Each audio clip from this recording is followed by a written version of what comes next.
Isang magandang umaga po at mapagpalang araw ng Panginoon sa ating lahat. At tayo po ay maghanda na para sa ating umagang panambahan. Bago po nito ay magbibigay lamang po ako ng ilang announcements para sa atin, sa ating mga gawain. Muli, welcome po sa bawat isa sa SGRCC Kapalaran Outreach. Ito po ay under the oversight ng SGRCC Morong, under kay Pastor Erwin, pati rin po ng SGC, under kay Pastor Rene Maramara. Babalikan po natin, meron po tayong mga gawain, scheduled na 9:30 ang start natin. At sa afternoon, meron rin po tayong gawain sa hapon. At muling pagpapaalala lamang rin po ang ating tithes and collection, ating kaloob. At pagkabibigay ay meron pong box sa harapan po natin sa may pinto. Yun po natin ilagay at alam po natin na ito ay para sa kalulatian ng Diyos. At sa paghahanda po natin, reminder lamang rin po na i-silent po natin ating mga cellphone para makaiwas po sa mga interruptions o distractions habang meron po tayong worship service. At pagbibigay pa rin ng parangal sa ating Panginoon at matuon ang ating buong diwa sa ating panambahan. At magkaroon po tayo ng kaunting oras ng katahimikan para may handa po tayo sa paglapit sa ating Panginoon. Sabi muli sa Habakuk 2:20, ngunit ang Panginoon ay nasa kanyang templong banal, tumahimik ang buong lupa sa harapan niya. Tayo po magkaroon ng oras ng pananahimik sa ating paglapit para may ready tayo makalapit sa ating Panginoon sa pagsamba.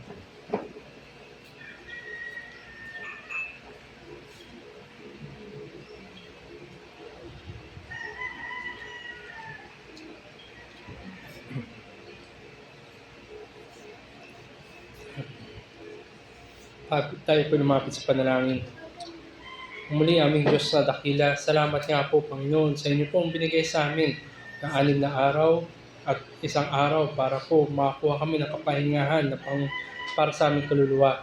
Salamat nga po Panginoon at kami ay nakakapagtipon na malaya at nakikita namin kung paano kayo gumagawa sa bawat isa. Hiningi rin namin patuloy yung pong presensya sa mga gawain namin ngayon. At nawa dalangin namin na lahat ng aspeto ng aming panambahan ay maging katanggap-tanggap sa inyo. Samahan niyo rin kami, Panginoon, sa lahat ng pag-awitan, panalangin, pagbabasa, pakikinig, at matagpuan kami na ang buong diwa namin ay nakafocus lamang sa inyo. O Lord, may this day be a day that you would be glorified more and a day for salvation. Lord, ready us as we come before your throne of grace. And we ask, Panginoon, na kami ngayon po sambahan tatlong bayan sa pamamagitan ng Banal na Espiritu. Na tunay nga na maranasan ka na kayo nasa aming pagitan at you are in our midst and you are working in each one of us. O Lord, may we praise your name and thank you for this glorious day na binigay niyo po sa amin to come to worship you in Christ's name. Amen. Pangunahan po tayo ni Brother John sa ating pagsamba. Umaga po sa bawat isa at nakakagalak po na makasama po muli kayo sa ating panambahan ngayong umaga. Buksan po natin ang ating mga Biblia sa Psalm 96 or awit 76 sa ating pong panimula sa ating panambahan. Po kayong mga Biblia, samahan niyo po ako sa pagbasa. Awit sa Panginoon ng bagong awit. Umawit sa Panginoon ang buong lupa. Umawit kayo sa Panginoon, purihin ninyo ang pangalan niya. Ipahayag ninyo ang kanyang pagliligtas sa araw-araw. Ipahayag ninyo sa mga bansa ang kanyang kaluwalhatian, ang kagilagilalas niyang mga gawa sa lahat ng mga bayan. Sapagkat dakila ang Panginoon at karapat-dapat na purihin. Siya'y dapat katakutan ng higit kaysa lahat na Diyos, sapagkat lahat ng mga Diyos sa mga bayan ay mga Diyos-Diyosan. Ngunit ang Panginoon ang lumikha ng mga kalangitan. Nasa harapan niya ang karangalan at kamahalan. Nasa kanyang santuaryo ang lakas at kagandahan. Ibigay ninyo sa Panginoon kayong mga angkan ng mga bayan. Ibigay ninyo sa Panginoon ang kaluwalhatian at kalakasan. Ibigay ninyo sa Panginoon ang kaluwalhatiang nararapat sa kanyang pangalan. magdala ng handog at pumasok kayo sa kanyang bulwagan. Sabihin ninyo ang Panginoon sa kagandahan ng kabanalan, manginig kayong buong lupa sa kanyang harapan. Sabihin ninyo sa mga bansa, ang Panginoon ay nagahari. Oo, matatag at hindi makikilos ang sanlibutan. Ahatulan niyang may katarungan ang mga bayan. Matuwa nawa ang langit at maggalak nawa ang lupa. Humugong nawa ang dagat at ang lahat ng naroroon. Maging masaya nawa ang bukiran at lahat ng naroroon. Kung gayoy aawit dahil sa kagalakan ang lahat ng punong kahoy sa gubat sa harapan ng Panginoon. Sapagkat siya'y dumarating upang hatulan ang lupa. Kanyang hahatulan na may katuwiran ang sanlibutan at kanyang katotohanan ang mga bayan. Tamang-tama po ang ating pinag-aralan kanina sa paghahari ng ating Diyos. So, napaka-gracious po sa atin ng ating Panginoon, ang kanyang paghahari, ay sa lahat ng kanyang nilikha. Karapat-dapat lamang siyang awitan at purihin. So, sa pagkanta po natin ng hymn na We Have Heard the Joyful Sound, ito ay bilang pagtugon ng mga nananampalataya sa ating Panginoon. Kagaya ng nabanggit sa Psalm 96, inanayaan tayo na umawit ng bagong awitin, hindi dahil hindi pa natin alam at bago sa ating pandinig ang ating aawitin, ngunit dahil ito ay nanggagaling sa bagong puso na biyaya ng ating Panginoon. So, tayo po umawit.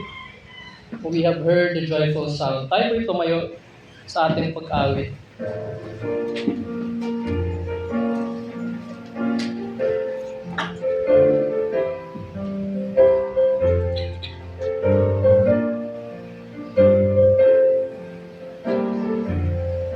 We have heard the joyful sound.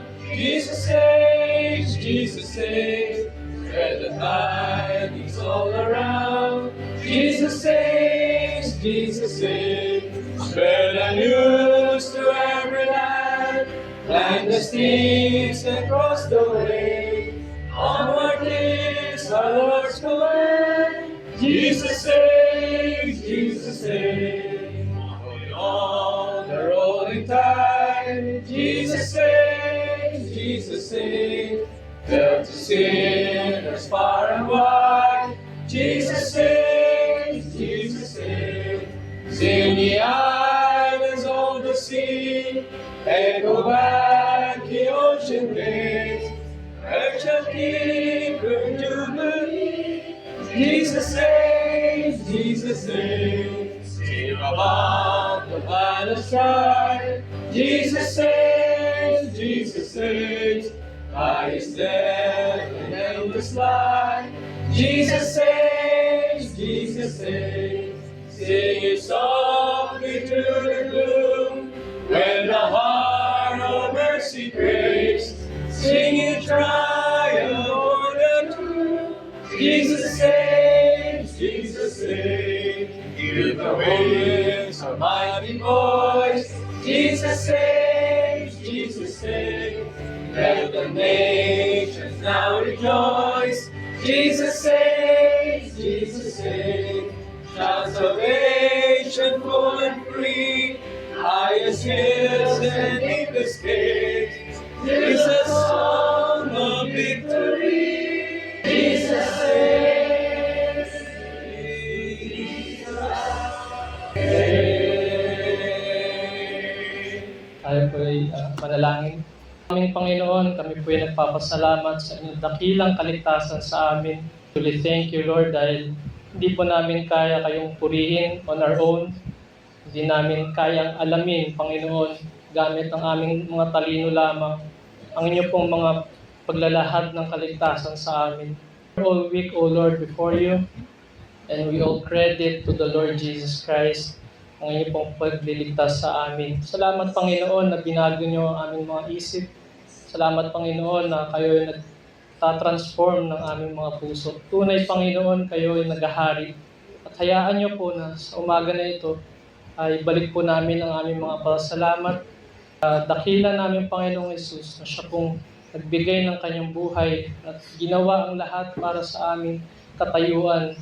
sa harapan ng isang banal at just na Panginoon. So we thank you, give back all the praises in Jesus' name.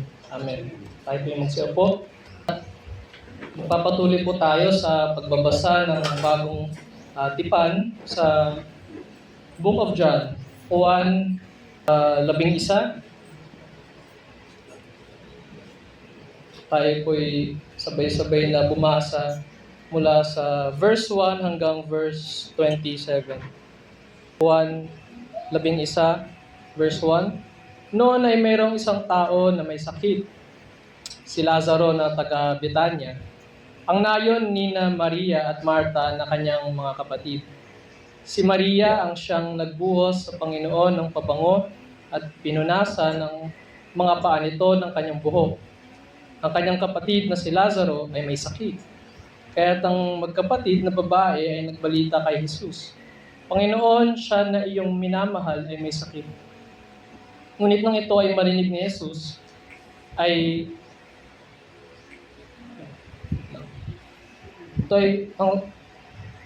Ngunit nang ito ay marinig ni Jesus, ay sinabi niya, ang sakit na ito ay hindi tungo sa kamatayan, kundi para sa ikaluluwalhati ng Diyos, upang ang anak ng Diyos ay luwalhatiin sa pamamagitan nito. Mahal nga ni Jesus si Marta at ang kanyang kapatid na babae at si Lazaro. Nung mabalitaan niya na si Lazaro ay may sakit, siya ay nanatili ng 2 araw pa sa dating lugar na kinaroroonan niya. Pagkatapos nito ay sinabi niya sa mga alagad, pumunta tayong muli sa Judea. Sinabi sa kanya ng mga alagad, Rabay, ngayon pinagsisikapan kang batuhin ng mga Hudyo at muli kang pupunta roon? Sumagot si Jesus, hindi ba ang maghapon ay may 12 oras? Ang lumalakad samantalang araw ay hindi natitisod, pagkat nakikita niya ang ilaw ng sanlibutang ito. Ngunit ang taong lumalakad samantalang gabi ay natitisod, sapagkat wala sa kanya ang ilaw. Pagkatapos nito ay sinabi niya sa kanila, si Lazaro na ating kaibigan ay natutulog, ngunit ako'y pupunta roon upang gisingin siya. Sinabi ng mga alagad sa kanya, Panginoon, kung siya'y natutulog, siya'y gagaling. Subalit ang sinasabi ni Jesus ay tungkol sa pagkamatay ni Lazaro. Subalit inakala nila na ang tinutukoy niya ay ang karaniwang pagtulog. Kaya't pagkatapos ay maliwanag ang sinabi sa kanila ni Jesus, namatay si Lazaro, at ikinagagalak ko alang-alang sa inyo na ako'y wala roon upang kayo'y sumampalataya. Gayunmay tayo na nasa kanya. Si Thomas na tinatawag na kambal ay nagsabi sa mga kapwa niya alagad, pumunta rin tayo upang mamatay na kasama niya. Kaya nang dumating si Jesus, ay naratnan niya 4 na araw nang nakalibing si Lazaro. Ang Betania ay malapit sa Jerusalem na may layong 3 kilometro. At maraming mga Hudyo ang pumunta kay Marta at Maria upang sila'y aliwin dahil sa kanilang kapatid. Nang marinig ni Marta na si Jesus ay dumarating, siya ay pumunta at sinalubong siya, samantalang si Maria ay naiwan sa bahay. Sinabi ni Marta kay Jesus, Panginoon, kung narito ka sana, hindi sana namatay ang kapatid ko. Subalit kahit ngayon ay nalalaman ko na anumang hingin mo sa Diyos ay ibibigay sa iyo ng Diyos. Sinabi sa kanya ni Jesus, muling mabubuhay ang iyong kapatid. Sinabi ni Marta sa kanya, alam kong siya'y muling mabubuhay sa muling pagkabuhay sa huling araw. Sinabi sa kanya ni Jesus, ako ang muling pagkabuhay at ang buhay. Ang sumasampalataya sa akin, bagamat siya'y mamamatay, ay mabubuhay. At ang bawat nabubuhay at sumasampalataya sa akin ay hindi mamamatay magpakailanman. Pinaniniwalaan mo ba ito? Sinabi niya sa kanya, Opo, Panginoon. Sumasampalataya ako na ikaw ang Kristo, ang anak ng Diyos, ang siyang darating sa sanlibutan. Ito na nga yung ating nabasa na makita natin na kahit sa harapan ng mga terribleng sirkumstansya sa ating buhay, ang mga mananampalataya ay mayroong kaibigan na malalapitan, ang ating Panginoon Kristo. Na kay Kristo lamang ay makikita natin yung kasapatan ng lahat ng ating pangangailangan.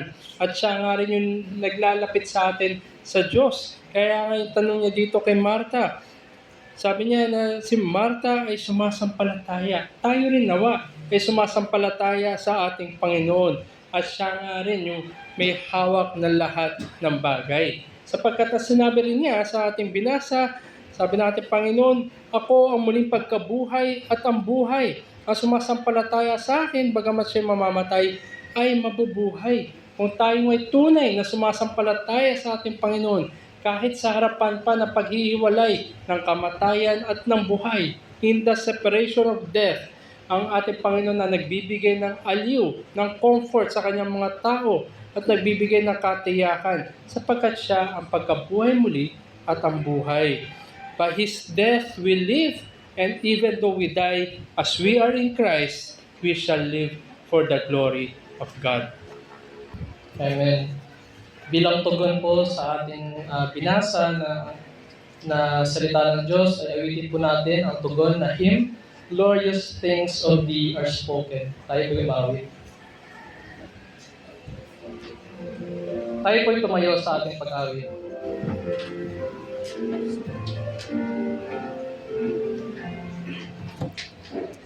Glorious things of Thee are spoken, Zion, city of our God.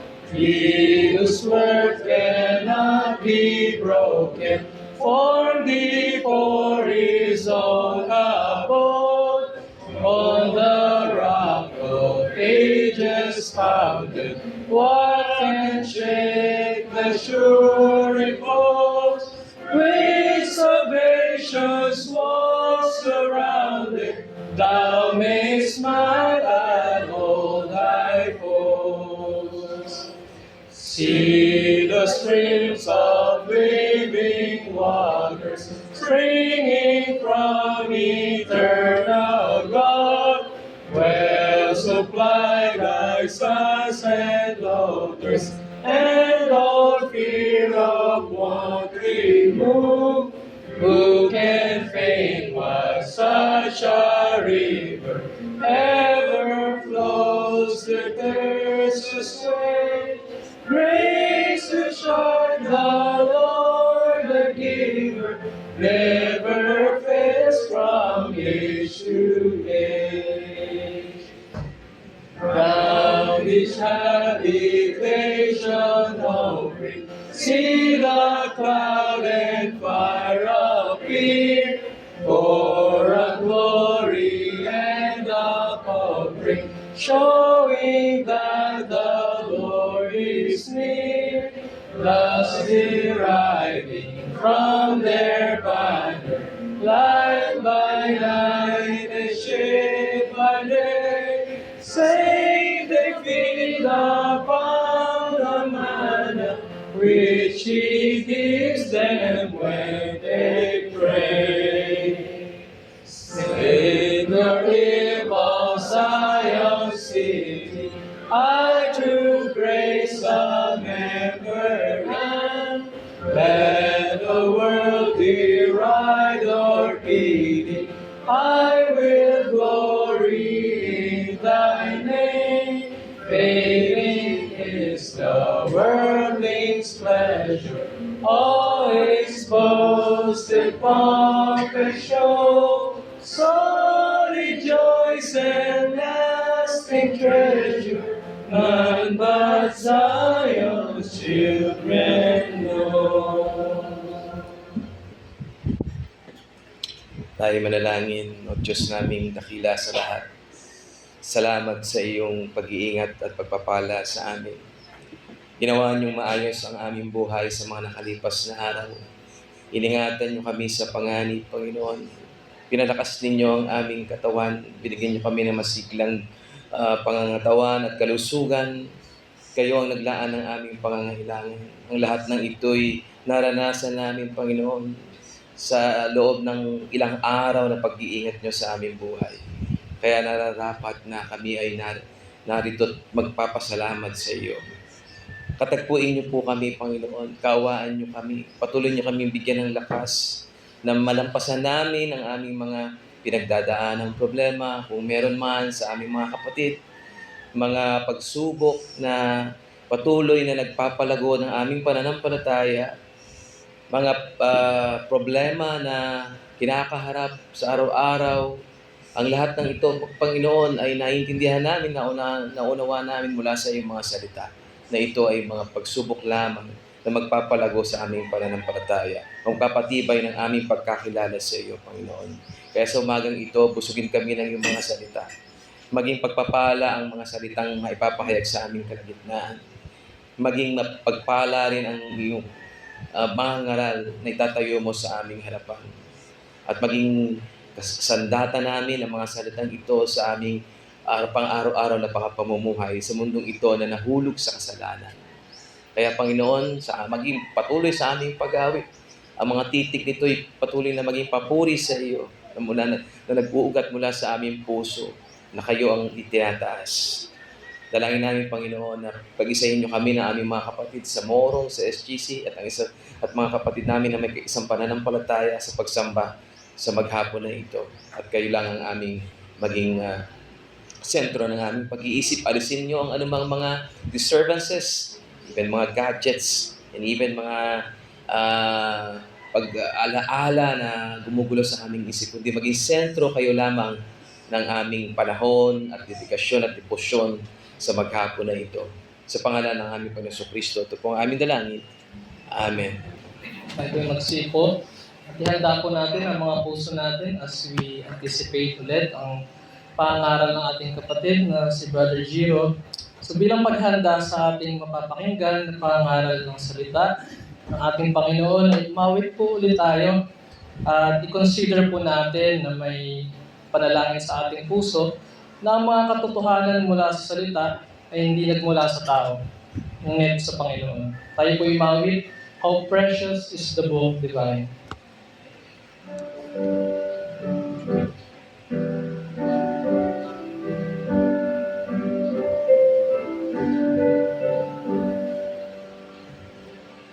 How precious is the book divine, by inspiration given, by life's love is offspring shine, to guide our souls to heaven.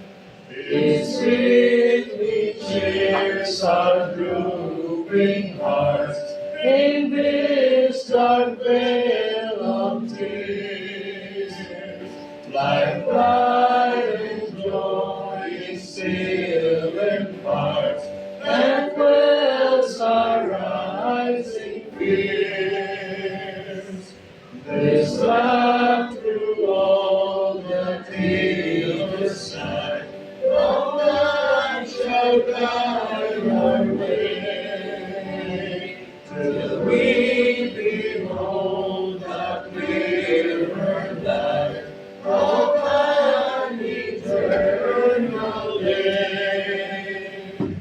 Tayo po'y muna lumapit sa ating Panginoon para po sa talino na nagkagabay sa atin na mula sa trono ng kanyang awa at biyaya. Let's pray.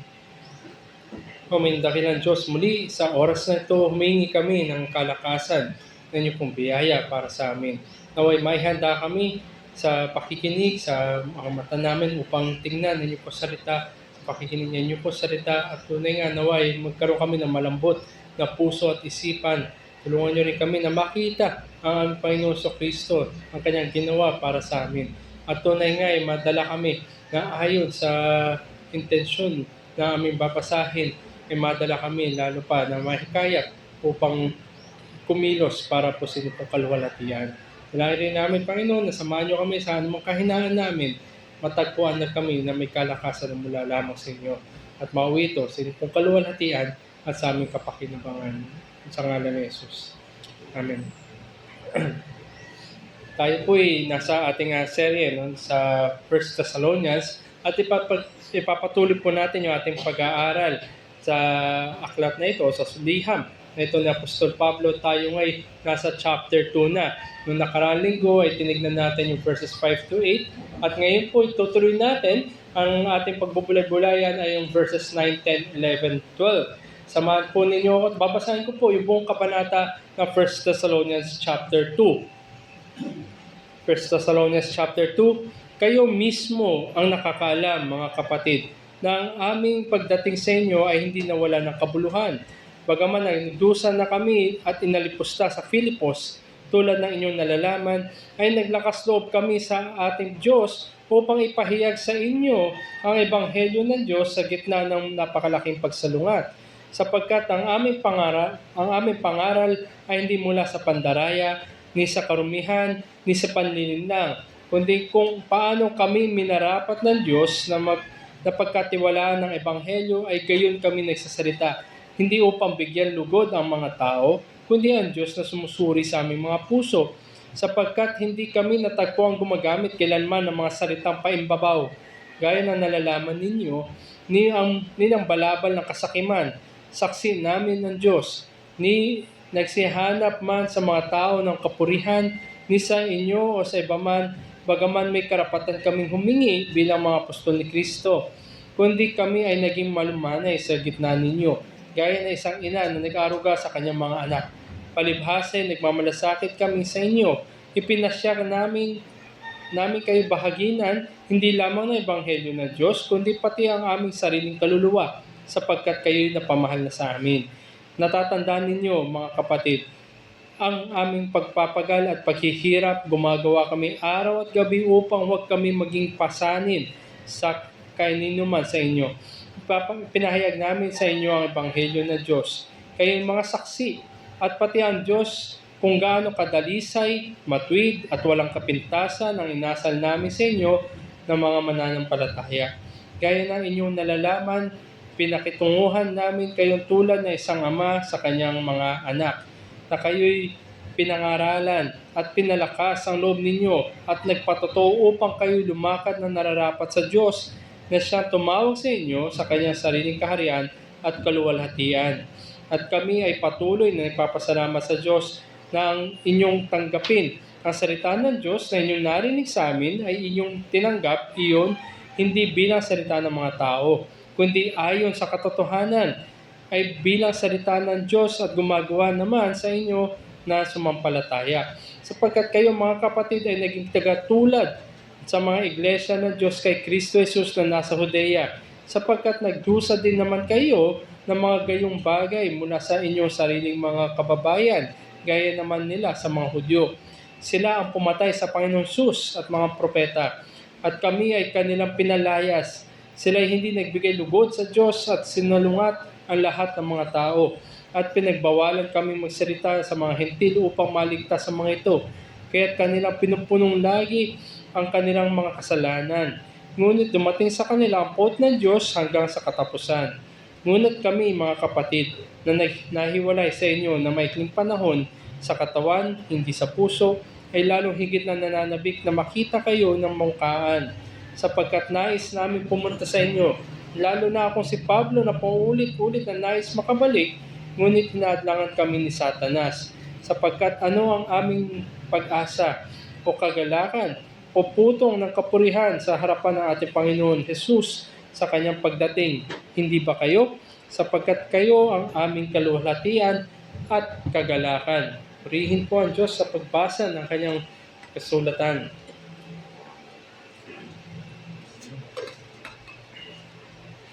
Maalala po natin, in-emphasize ni Apostol Pablo dito sa mga mananampalataya, sa mga taga-Thessalonica, na dapat sa any ministry o minister ay magkaroon dapat ng maliwanag na motibo, makitaan na walang kailangan na balabal ng kasakiman o wala yung mga hidden agendas na nasa likod, kundi maliwanag dapat yung motibo ng mga ministeryo na ito. Lalo-lalo na nga, ito'y pagkapahayagan ng Diyos such that it is true, ito'y totoo, at ito'y tapat, faithful, na mensahe ang lumabas, musbong mula sa mga ministeryo na ito.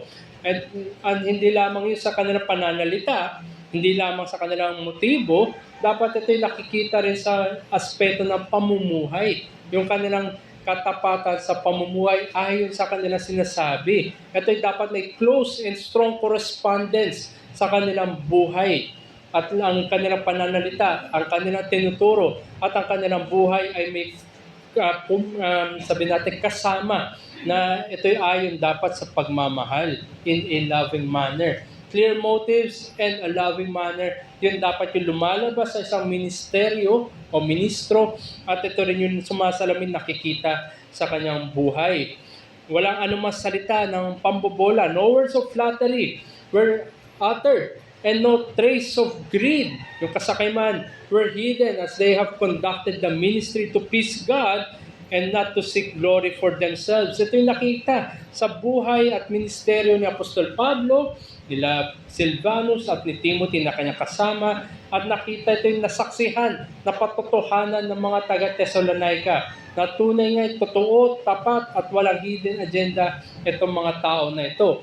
At hindi lamang yan, si Apostol Pablo at yung mga kasama niya ay ibinahagi na. Binigay nila yung kanilang sarili dito sa mga taga-Thessalonica. Not only were they devoted to God, but also they have given themselves to the Thessalonians. At sinabi nga nung nakaraan sa verse 7, gaya ng isang ina na nag-aruga sa kanyang mga anak. Ganito binigay nila Apostol Pablo yung kanilang buhay sa mga taga-Thessalonica. At sa pagpapatuloy natin ngayon, as we focus on verses 9, 10, 11, and 12, lalo na, no? Atong 1 Thessalonians, pinapakita ni Apostol Pablo paano tayo mag-conduct ng pamumuhay, lalo na sa isang pagtitipon, sa isang, sabi natin, iglesia, o bilang buhay mananampalataya sa liwanag ng pagbabalik muli ng ating Panginoong Kristo. At dito sa verses 9 to 12, ang dala-dala ko po mensahe sa atin sa umaga na ito, faithful ministry requires faithfulness in labor and blamelessness in conduct to exhort people into the kingdom of God. Ang tapat na ministeryo ay nangangailangan ng katapatan sa paggawa at kawalan ng kapintasan sa pag-uugali upang mahikayat ang mga tao sa kaharian ng Diyos. So nandun yung requirement, nandun din yung purpose. Kung nung nakaraan ay nakita natin na dapat ang ministeryo, yung faithful ministry, tapat na ministeryo, ay nangangailangan ng maliwanag na motibo at ginagawa ito sa nakapagmamahal na pamamaraan. Ngayon din, ito ay pagpapastrengthen pa, pag-e-enforce pa ng pangangailangan sa tapat na ministeryo. Ito nga isang utos, imperative, ito kung tutusin, that in almost everything in our lives, lahat na nasa ating buhay, meron dapat maliwanag na layunin. Hindi tayo kumikilos randomly. Hindi tayo kumikilos ayon lamang sa instinct. Kaya nga tayo'y tao, hindi tayo mga hayop. Ang ating kinikilos ay meron tanging layunin.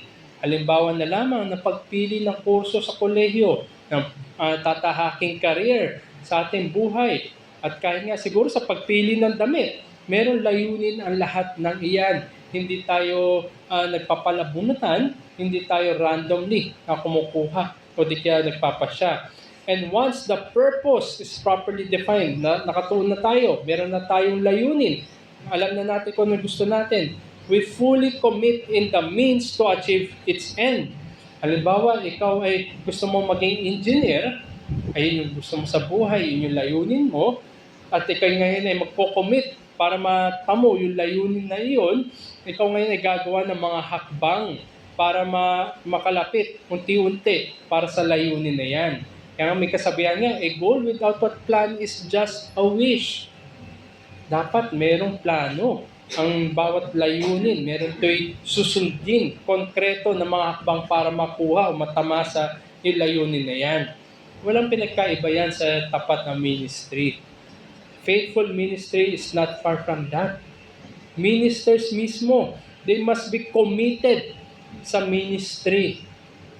At ang kanilang commitment ay ayon lamang sa tapang nila sa Diyos. Sabi nga ni Apostol Pablo, with boldness in God. Yung kanilang tapang, yung kanilang pagpupursige ay mula lamang sa Diyos for the purpose of pleasing God. Yun yung layunin. Bagamat sabihin natin, ang layunin ay magkaroon ng ministeryo, pero dapat yan ay para sa kaluwalhatian ng Diyos with the purpose of pleasing God. At ang job description ng bawat tapat na ministro at tapat na ministeryo. Ang kanilang job description is to usher God's people into God's kingdom through pleasing means. Ito yung dapat nilang ginagawa. Hinihikayat ang mga tao sa kaharian ng Diyos. Yung mga wala pa sa kaharian, hinihikayat nila, pinipersuade nila, nakoconvict sa pamamagitan ng pangangaral at pagtuturo na sa ganun, sila rin ay makapasok sa kaharian ng Diyos. At ang mga nasa loob na ng kaharian ng Diyos, sila ay finifeed, binubusog, pinagpapatibay upang sila magpagal at magpatutuo na sila ngay nasa kaharian ng Diyos. Kaya mga kapatid, naroon yung layunin, naroon yung mga hakbang, at naroon din yung sabi natin yung job description. Kaya nga kailangan natin, a faithful ministry requires faithfulness in labor, katapatan sa paggawa, and blamelessness in conduct, kawalan ng kapintasan. Na sa ganun ay na-usher in natin, na-exhort natin, nahihikayat natin ang mga tao sa kaharian ng Diyos. Mahirap nga naman manghikayat kung puro na lang kapintasan ang pag-ugali ng isang ministro. Mahirap rin naman kung na maghikayat sa kaharian, kung nakikita sa ministro, ay kagaya yung sinabi ng Apostol Pablo, pasanin. Kundi, ang isang tapat na ministro at ministeryo ay nangangailangan ng katapatan sa paggawa at kawalan ng kapintasan sa pag-ugali. So tingnan natin ito sa dalawang aspeto. Unahin natin yung katapatan sa paggawa at walang kapintasan sa pag-ugali, yung requirement muna. Tingnan natin sa verses 9 and 10. Sinimulan ni Apostol Pablo yung kanyang explanation sa another reason, yung tapang niya sa ministeryo na kanyang ginagampanan ay hindi mula sa kanya, kundi ito natatagpuan at yung source nito ay mula lamang sa Diyos. Kaya nga siya may boldness in God. At ito'y sumasalang-alang sa kanyang sacrificial and affectionate desire. Yung kanyang pagbabahagi ng kanyang sarili. At ito nga ay mula sa pagmamahal. Hindi mo magagampanan yan kung wala kang pagmamahal. Sabi nga dito sa verse 8 na Apostol Pablo, palibhasa ay nagmamalasakit kami sa inyo, pinasya namin kayo bahaginan hindi lamang ng Ebanghelyo, kundi pati ng aming mga sariling kaluluwa, sapagkat kayo napamahal na sa amin. Mahirap ang sacrificial o yung affectionate ministry kung wala kang pagmamahal. Kundi binigay ni Apostol Pablo, ito'y nagagampanan niya dahil lamang sa pagmamahal. At ngayon, dito sa verses 9 and 10, ay magbibigay pa na further explanation si Apostol Pablo sa kanyang commitment dito sa mga taga-Thessalonica. Sabi niya sa verse 9, natatandaan ninyo mga kapatid ang aming pagpapagal at paghihirap. Gumagawa kami araw at gabi upang huwag kaming maging pasanin sa kanino man sa inyo. Pinapahayag namin sa inyo ang Ebanghelyo ng Diyos. Nandoon sinabi ng Apostol Pablo na natatandaan ninyo, kayo mismo mga taga-Thessalonica, alam nyo at kaya nyo patotohanan yung sinasabi namin na sila ngay nagpagal at sila ngay naghirap. Gumagawa rin sila araw at gabi. Labor and toil, not to be a burden to any of you. Sila in short nagtatrabaho para hindi maging additional burden, hindi mabigat na pasanin para sa mga taga-Thessalonica. Paul did not take any form of advantage. Sabi nga niya, although, sabi niya sila yung mga apostol o disipulo ni Kristo, meron silang karapatan, hindi niya kinuha, hindi niya tinake advantage yung pribilehiyo na yun, yung estado na yun bilang apostol. He never demanded any special treatment. Bagamat siya apostol, hindi niya itinaas yung kanyang sarili. Hindi rin niya inutusan yung mga taga-Thessalonica na i-revere ninyo ako sapagkat ako'y apostol. Baliktad. Ang nakita nila kay Apostol Pablo, maliban sa maliwanag yung kanyang motibo, maliban sa pagmamahal, sila ay nagtrabaho. They labor and toil. Nasa ganun, hindi sila maging pasanin. Hindi sila maging pabigat dito sa mga taga-Thessalonica. Instead, he viewed this as correspondence. Pagiging tapat, may kaugnayan yung kanilang pamumuhay. Paul did this so that his ministerial motives remain clear. upang maging maliwanag pa rin. Walang tinatago, walang balabal ng kasakiman. Clear, pure, and transparent yung kanyang ministerial duties. This is necessary such that these things will not hinder, hindi maging balakid, hindi maging harang upang isulong ang kaharian, ipahayag ang ebanghelyo. Sabi pa nga niya dito sa verse 9 muli, ipinahayag namin sa inyo ang ebanghelyo ng Diyos. So sila'y nag-labor, sila'y nagtrabaho, sila'y nagpagod, sila'y nagpasakit, sila'y naghirap. Ganun pa man ay pinapahayag nila ang ebanghelyo. Selfless demeanor, yung pinakita ni Apostol Pablo. Hindi kasakiman, kundi siya pa nga. Para hindi maging pabigat, hindi maging dagdag pasanin, siya mismo ay nagtrabaho, gumawa ng paraan upang gumaan ang mga taga-Thessalonica. Yan ay compliment sa kanyang ministry, kaakibat ng kanyang ministeryo. Sa mga gawa, sa Acts 18, nabanggit doon kung paano nagtrabaho si Apostol Pablo sa kanyang tent making. Siya ay gumagawa ng mga tolda. Yan yung kanyang sabihin natin, skill of trade sa kanyang buhay. Ito yung sabihin natin, yung kaya niyang gawin, alam niyang gawin, at alam niya yung kalakaran sa mga paggawa ng tolda. So ginamit niya yun. Hindi naman niya sabihin natin, dahil siya nasa ministry, hindi naman niya kinalimutan na kung paano gawin yun. Sa panahon ng mga pangangailangan, siya ay pumunta, bumalik siya sa paggawa ng tolda, but only for a time. So this probably provided not only support para kay Apostol Pablo, but also a convenient setting sa kanyang pagbabahagi ng ebanghelyo. Malamang sa kanyang pagtatrabaho at pagbebenta ng mga tolda o pag-repair, bumabahagi siya ng ebanghelyo. So even in trying times, ng mga panahon ng taghirap, life and ministry always go hand in hand. Hindi pinili ni Apostol Pablo na maging pabigat. Hindi siya dagdag na pasanin sa mga taga-Thessalonica. Kahit na meron siyang karapatan, kahit meron siyang pribilehiyo bilang apostol, kahit sabihin natin nakikita sa kanyang buhay, ganun pa man, siya ay nagtrabaho at nagpahirap. Siya ay nahirapan. Siya ay nag-labor and toil.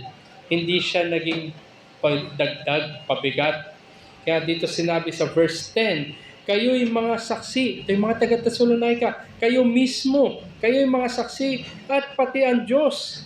Hindi lamang yung mga taga-Thessalonica, kundi alam rin na Diyos yung motibo ni Apostol Pablo sa kanyang ginagawa at yung kanyang layunin.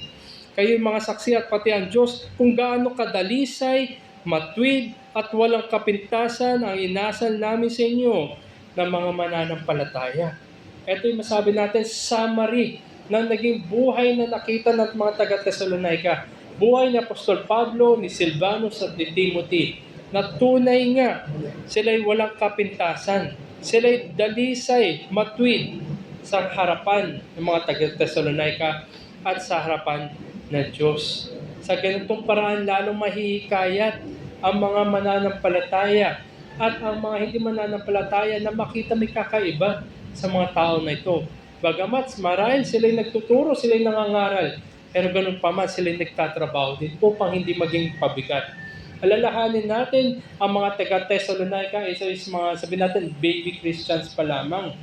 Hindi pa matagal yung kanilang gathering doon, yung church nila doon. Sila yung mga recent converts kung tutusin. Marami pa silang kailangan matutunan at nagtuturo nga sila Apostol Pablo doon.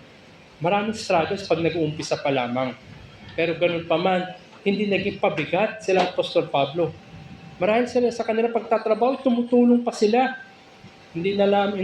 Aside sa hindi sila nagdadagdag ng bigat, sila para marahil, hindi lamang tinutulungan nila ang kanilang sarili for the support, but also tumutulong rin sila sa mga nangangailangan doon sa iglesia na iyon. So sa ganitong paraan, parang mas nagbibigay ng relief, lalo na sa mga mananampalataya, na yung nangunguna sa kanila ay hindi dagdag pasanin. So ang punto mga kapatid na makita natin dito, holiness, righteousness, and blamelessness. Yung sinabi dito sa verse 10, gaano kadalisay, matwid, at walang kapintasan ng pag-aasal o yung inasal nila. Ito yung karakter ng buhay na nakay Kristo. It characterizes a life in Christ will be witnessed both by the people, yung mga tao na nasa harapan, mga tao na nakakasalamuhan natin, and by God. Hindi lang tayo dapat pleasing. Yung hindi lang dapat yung personality natin, hindi lang dapat yung buhay natin ay makita maganda at nakakahikayat ng mga tao, kundi pati sa Diyos. Maraming nagtatago na kanilang buhay na panlabas lamang. Ngunit sa harapan ng Diyos ay walang sino man makapagtago. So it will be witnessed both by the people and by God. And this kind of conduct does not serve as an obstacle. Kung ganito yung pag-aasal natin, hindi yan magiging harang o balakid sa Ebanghelyo. Pagkus yan pa yung magandang daanan, magandang tulay, para sa ganun ang Ebanghelyo ay makarating sa kailangan paroonan. Hindi tayo gumagawa ng mga harang o di kaya hindi tayo nagkidibak ng mga daanan at mga tulay para sa Ebanghelyo. Na sa ganun, ano ba layunin ng Ebanghelyo? Upang dalhin ang mga tao sa kaharian. It is faithful witness for the gospel. Mahirap magpahayag kung hindi maganda pag-uugali. Mahirap magpahayag at maghikayat kung ang mga tao mismo hindi nakikita sa iyong buhay yan. Kundi, kagaya ng Apostol Pablo, holiness, righteousness, and blamelessness na naway makita sa bawat isa sa atin. Sapagkat kung itong katangian na nakikita ng mga tao at sa harapan ng Diyos, ang isang mananampalataya na naki Kristo, sila ngayon sabihin natin may kapayapaan. Wala na silang pakikidigma, hindi na sila hostile sa mga bagay na maka-Diyos. A believer in Christ is no longer hostile to God. The believer submits to God's law, and the believer lives a life that is pleasing to God. At sa ganitong kaparaanan, the believer never becomes an enemy to the gospel.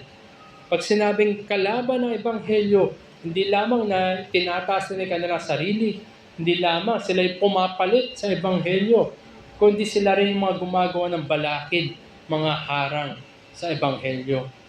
Pamilyar tayo sa tinatawag na photobomb.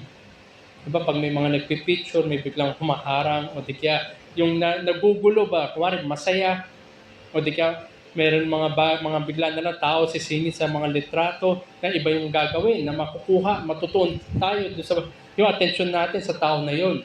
Yun yung photobomb. Purposely putting oneself into the view of the photograph, often in order to sabotage or spoil the photograph or ruin the event itself. Ganito ginagawa ng mga photobomber.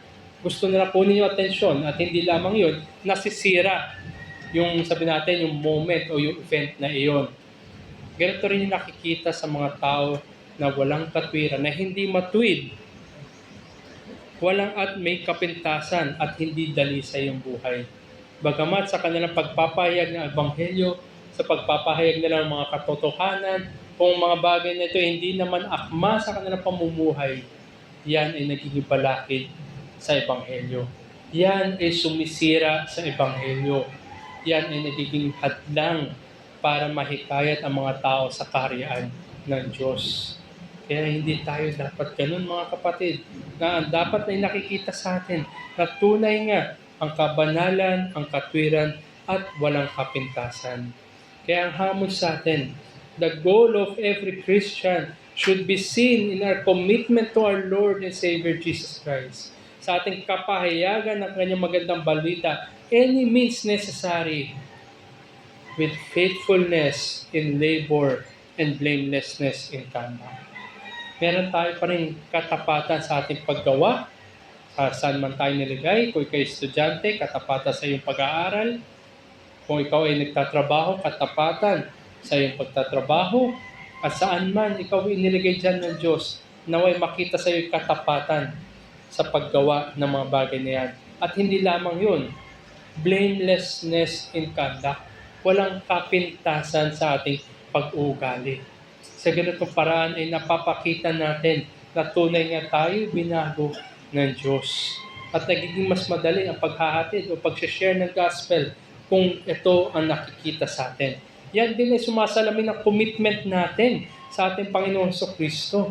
Na kung tayo ngayon nasa kanyang kaharian, umasal tayo. Yung pag-ugali natin ay dapat kagaya na nasa kaharian ng Diyos. Meron katapatan sa paggawa at walang kapintasan sa pag-ugali. So even when we are in occasions to demand any advantage, gaya ni Apostol Pablo, na bagamat siya'y apostol, meron siyang karapatan, meron siyang pribilehiyo. Kahit meron tayo sa ganong estado, naway matuto natin i-let go yung mga entitlements na yan. Sa ganitong paraan, lalo pa tayo mga paghikayat sa kaharian ng Diyos. Hindi natin ginigiit yung mga pribilehiyo na meron tayo. Kundi tingnan natin, kagaya ni Apostol Pablo, hindi siya naging dagdag pasanin. At siya pa ngayon ang gumawa ng paraan para maibsan ang kabigatan na ito. So even when there are occasions na meron tayong privilege, halimbawa na lamang binigkalooban tayo ng oportunidad na mauna tayo kung tutusin, matuto tayo ipagparaya, matuto tayo ibigay sa mas nangangailangan. It means more to them than to us. In that way, na nakikita sa atin ay blamelessness in conduct. Nawa kahit lalo na sa mga nangunguna, nangangaral at nagtuturo, itong makita, faithfulness in labor and blamelessness in conduct. Bakit mahalaga ang requirement na ito? Lalo na pinag-uusapan natin ministry at ang pinapakita ni Apostol Pablo kung paano silang umasal sa harapan ng mga taga-Thessalonica. Bakit napakahalagang requirement ito? Sapagkat kung ang requirement natin masusunod, magagawa na may katapatan ang goal o yung intention ng ministry. Yan ay ang paghihikayat sa mga tao tungo papasok sa kaharian ng Diyos. Naroon yung layunin, pero mahirap kampanan kung hindi natin masunod at hindi makita sa atin ang mga requirements na iyan.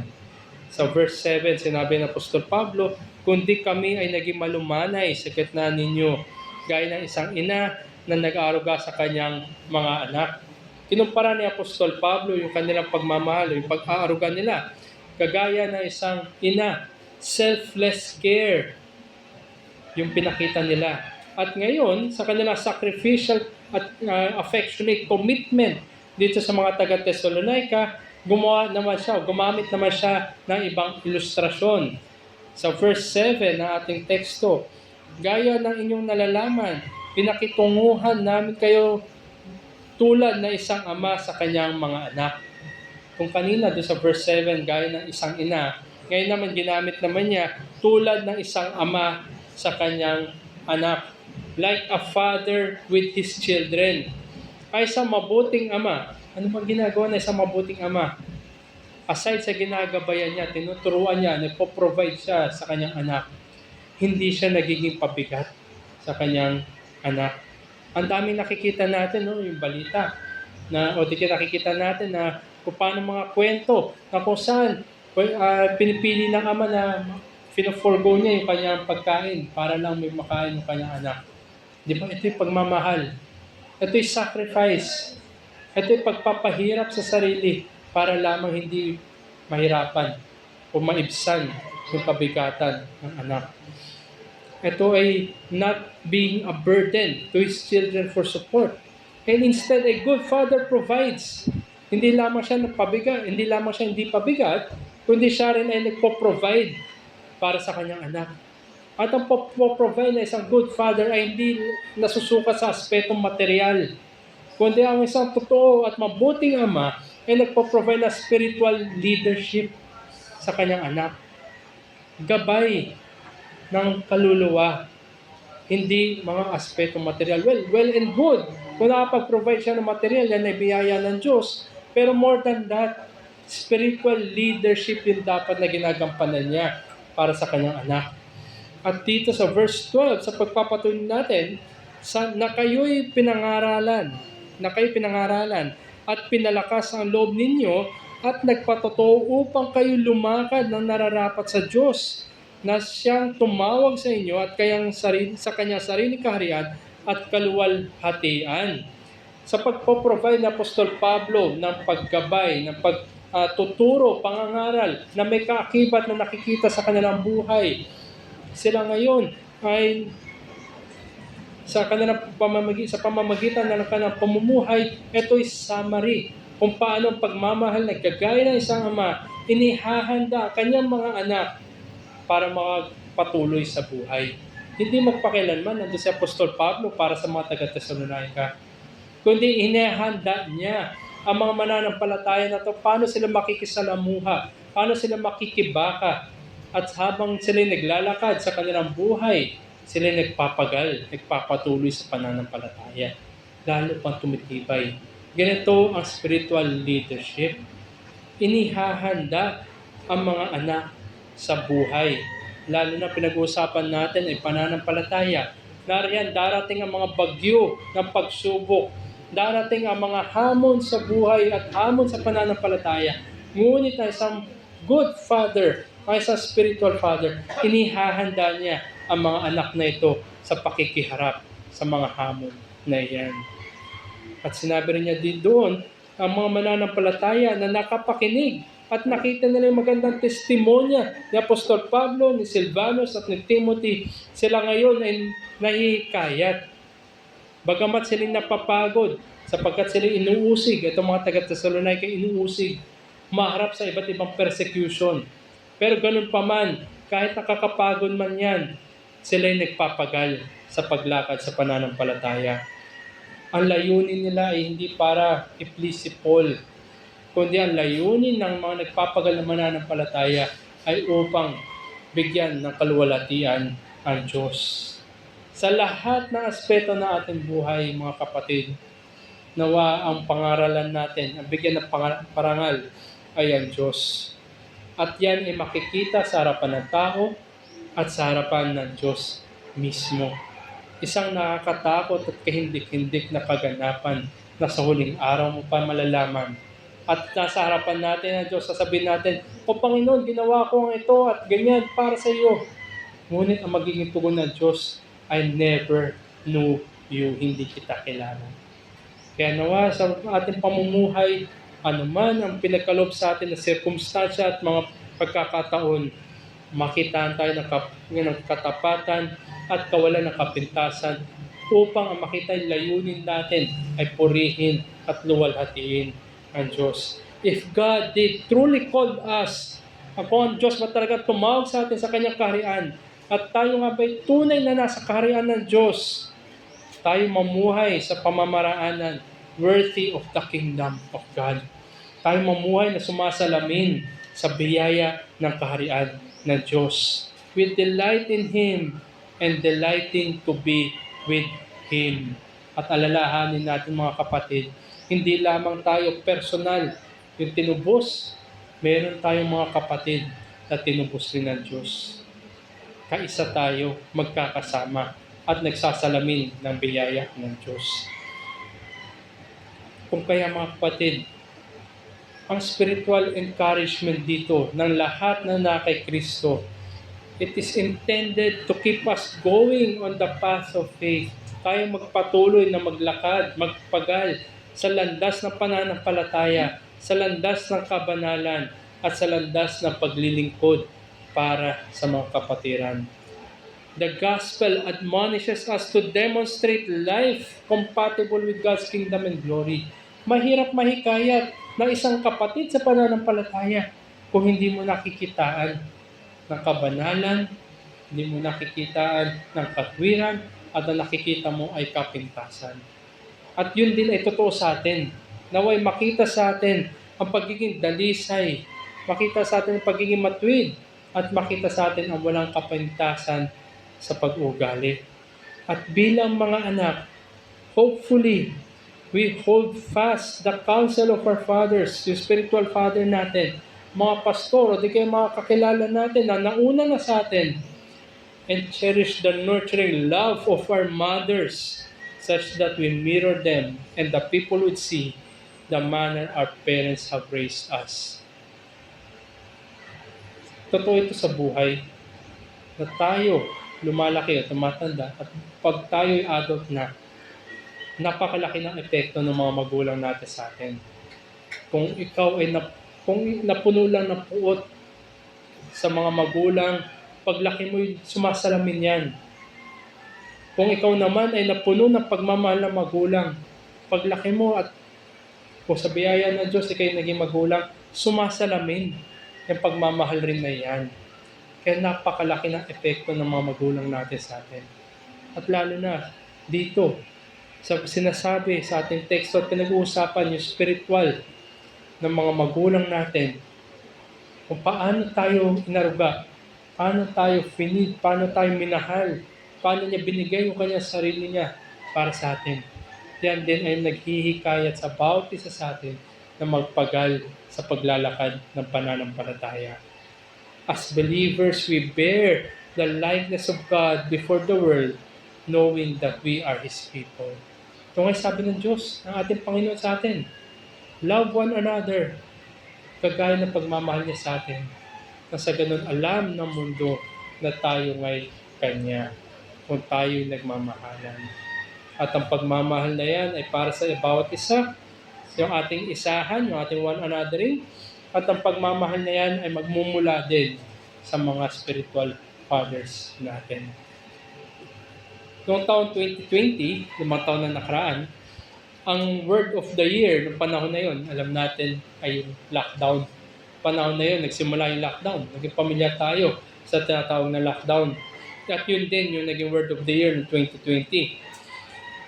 If there is lockdown, people must stay at home unless they need to go out for certain reasons. Kung meron lockdown, di ba, hindi tayo basta-basta pwede lumabas. Kailangan pa nga ng pass, di ba? Babalikan natin, naalala natin. At for certain reasons lang. Hindi basta-basta na kahit meron kang pass, pwede ka lumabas, kundi meron lang tanging layunin upang ikaw'y payagan lumabas. Pero ang mga mananampalataya, tayo bilang mananampalataya, ay hindi tayo mabubuhay sa isang literal na lockdown. Believers might be locked down. Tayo mga rin, na-lockdown tayo sa fallen world na ito. Ngunit we are locked up towards God's kingdom and glory. Bagamat tayo ay nabubuhay pa dito, ang ating tuon, ang ating buong focus, ang ating buong diwa at ating buong lakarin ay nakalock tungo sa ating patutunguhan. At ay sa tunay na mananampalataya, hindi niya nanaisin na siya lang mag-isa niya pupunta doon. Kundi merong paghihikayat na makasama sa landas na ito, sa journey na ito, na makarating din sa kaharian ng Panginoon sa kaluwalhatian.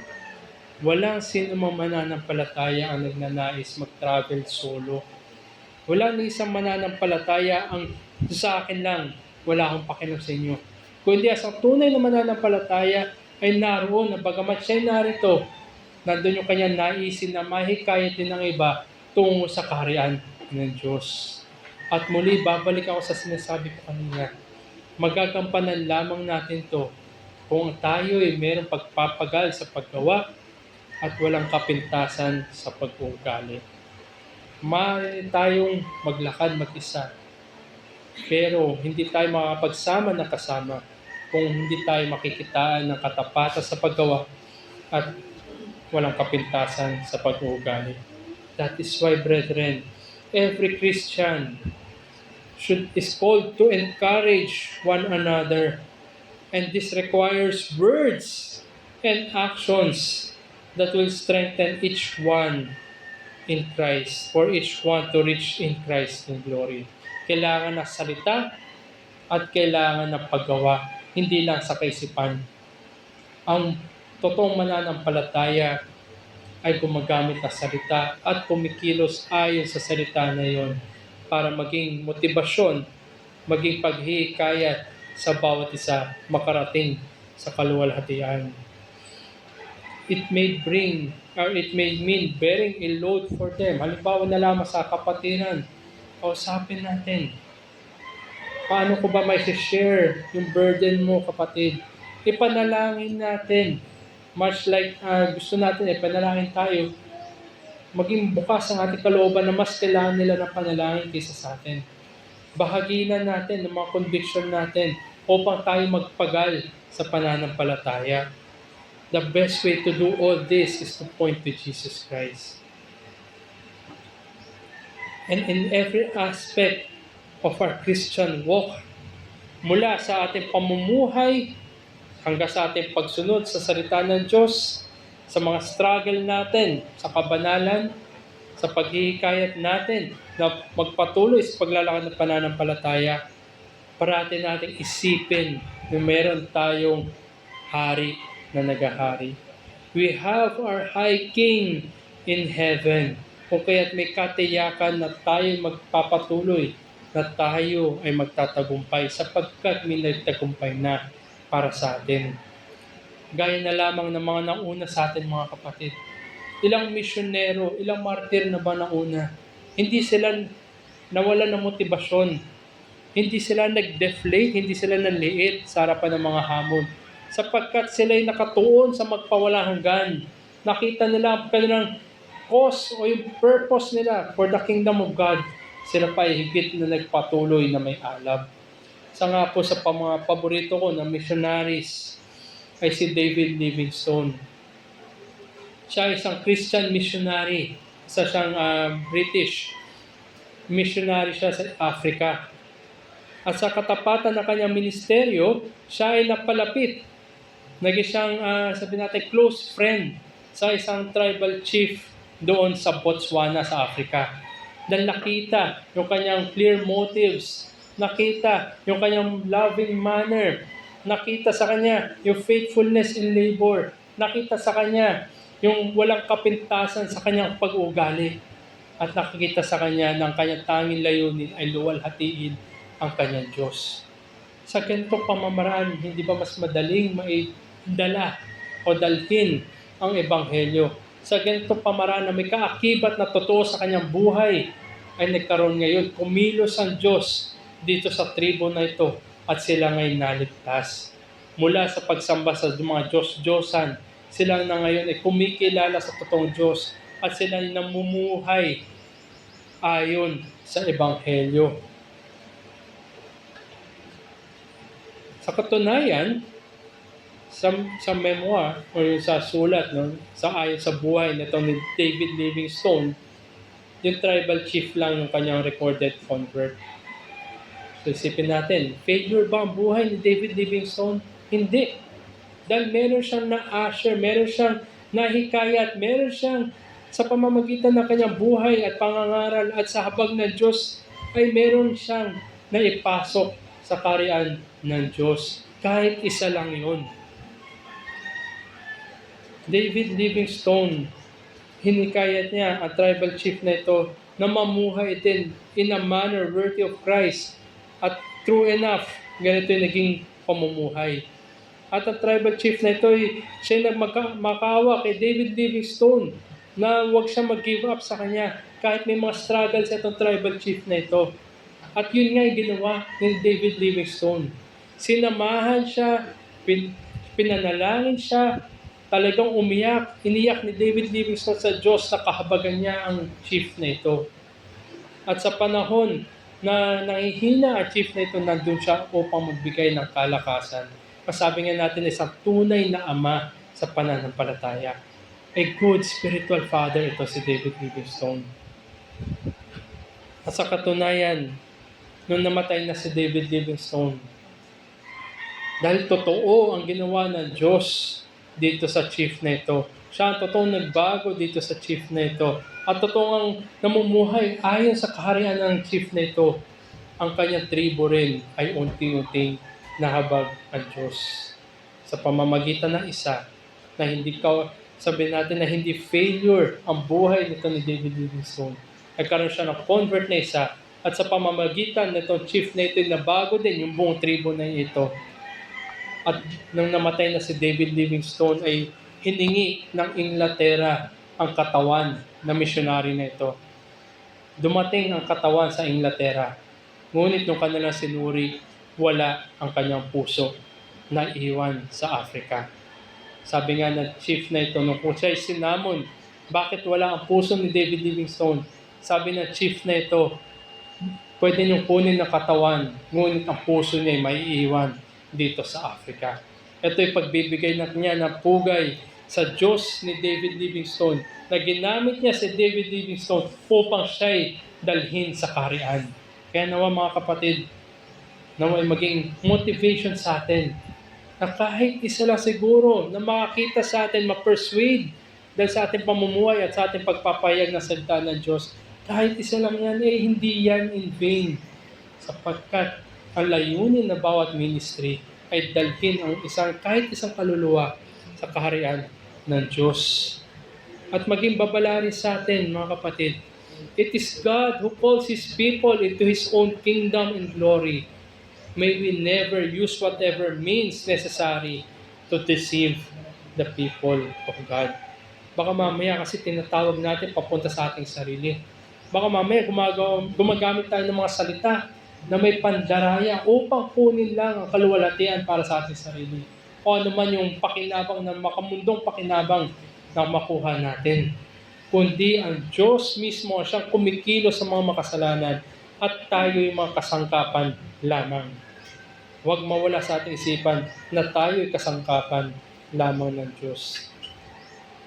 At ang isang useful tool o instrument o kasangkapan ay nangangailangan na may maliwanag na motibo, mapagmamahal ng pamamaraan, loving manner, katapatan sa ating paggawa, at walang kapintasan sa pag-uugali.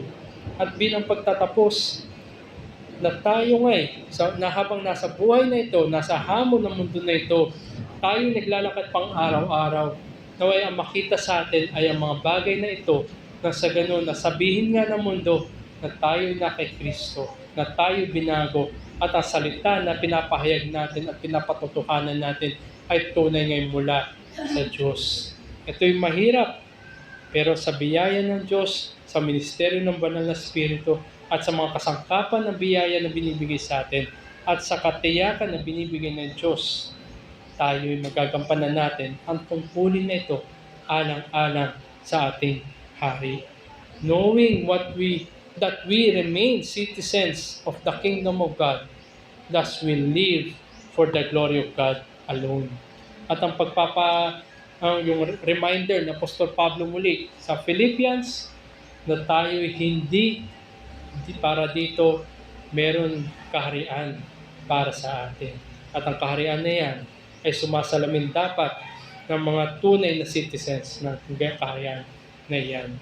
Muli, mahirap, pero sa tulong at ministeryo ng Banal na Espiritu, sa biyaya ng Diyos at sa mga kasangkapan ng biyaya, magagampanan natin ito para sa kanyang kaluwalhatian. Tayo po'y manalangin.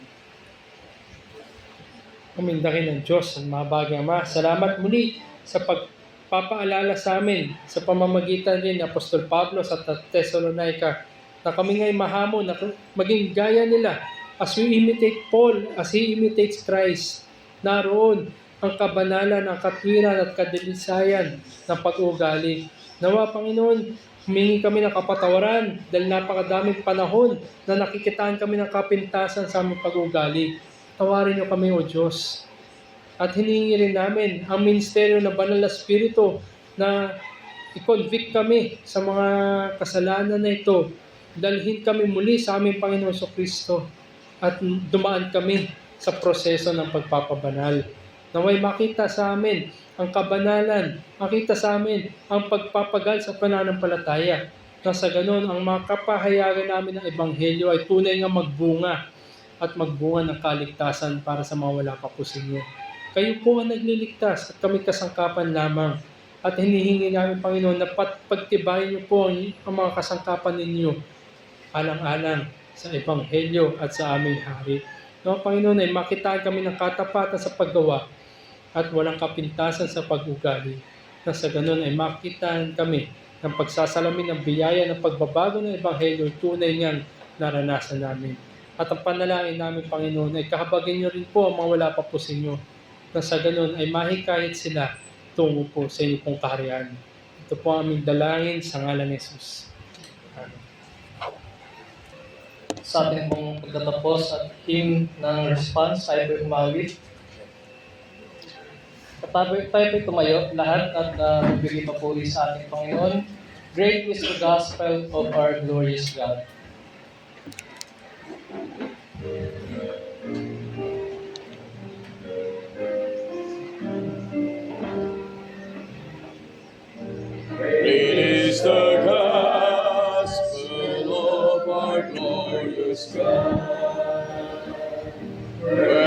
mercy many and care of God's wrath. A penalty was paid and pardon born, and sinners lost at last to be were brought. Oh, let the praises of my heart be thine, for Christ has died that I may call him mine, that I may sing with those who dwell above, adoring, praising Jesus, King of love. Great is the mystery of godliness. Great is the work of God's own holiness. It moves my soul and causes me to know, oh, greater joys than to the earth belong. Oh, let the praises of my heart be thine, for Christ has died that I may call it mine, that I may sing with those who dwell above, adoring, praising Jesus, King of love. The Spirit vindicated cries unknown, and angels sound with joy and sweet accord. The nations heard, the upward flame with light, where Jesus rose in glory and in might. Oh, let the praises of my heart be thine, for Christ has died that I may call him mine, that I may sing with those who dwell above, adoring, praising Jesus, King of love. Lord, we thank you for the word preached and proclaimed this morning, Lord. We thank you, Lord, for the wisdom coming from it, that our lives are the barometer of who we are in sharing the gospel, Lord. That we may be good example, that our holiness be a pattern, Lord, that will proclaim your gospel. At ito po, Panginoon, ang magtulak sa marami ng aming pagiging magandang ehemplo, katulad ng ginawa ni Pablo sa mga taga-Thessalonica, ay magkalapit sa mga mananampalataya ninyo. Magpatuloy sa paglilingkod, maging tapat sa paglilingkod, Panginoon, at hindi maging stumbling block ng gospel. Malinaw po ang iyong mensahe sa mga salita ninyo, Panginoon, na magtutulak sa amin sa kabanalan. At maging sa mga salita po ninyo na ang aming buhay ay maging magandang ehemplo para sa lahat. That our light may shine so that our Father in heaven will be glorified. Ay yung mga bagay na ito, Panginoon, ay mag-inspire sa amin sa paglilingkod. Salamat po sa mga salitang ito. Patuloy nyo kaming hubugin sa pagpapakumbaba at sa kabanalan. Sa pangalan namin pa ng Kristo, ito po ang aming dalangin. Amen. At dito po nagtatapos sa ating umagang pagsamba. At kakaroon po tayo ng break. Thank you po for your